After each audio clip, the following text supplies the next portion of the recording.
5-1, Kaunas nugalėjo Džambo 5-0, Banga įveikė Poloniją 9-1.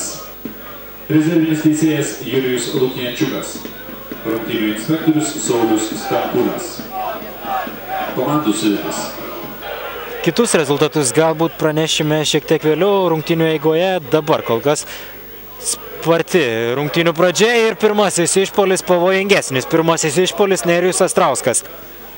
Galbūt Šiauliai yra šiek tiek ta komanda, kuri yra labiau pavargusi po pastarųjų rungtynių. Šiauliečiai turėjo sunkes rungtynės sekmadienį su Lietuvos čempiono titulą ginančių Panevėžio Ekranu. Dabar Šiaulių reidas į baudos aikštelę ir kamuolys atsiduria vartuose Mariui Rapoliui. Dabar teks ištraukti iš savųjų vartų tinklo kamuolį, tačiau įvartis nebus įskaitytas.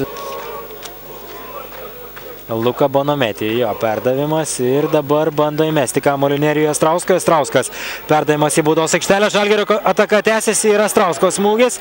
Ir dabar Nerijus Astrausko galimybė ir kamuolį skrieja netiksliai. Ir Igoris Kozlovas kelia kamuolį į baudos aikštelę, neužtikrintai dabar žaidžia Marius Rapolis, tačiau čia pat taiso savo klaidą, smūgiavo į vartus berods Sašo Količius. 50 numeris Marijo Grugovič, 4. Luka Bonometė.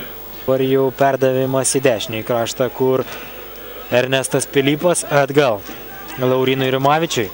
Ir suklysta Laurinas Rimavičius, 3-3.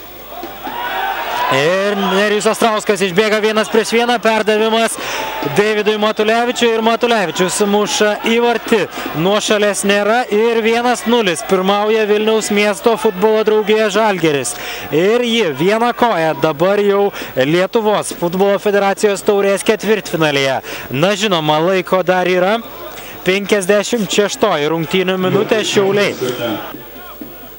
Kozlovo perdavimas, Janušauskas gražiai sužaidžia su Kozlovu ir dabar Janušauskas apžaidė kelis varžovus ir Artūras Jeršovas dabar atitrauktas į puolimą, užims Deivido Matulė. Ir dabar pavojinga šiauliečių ataka, tačiau nieko baudos aikštelėje šiauliečių nebuvo.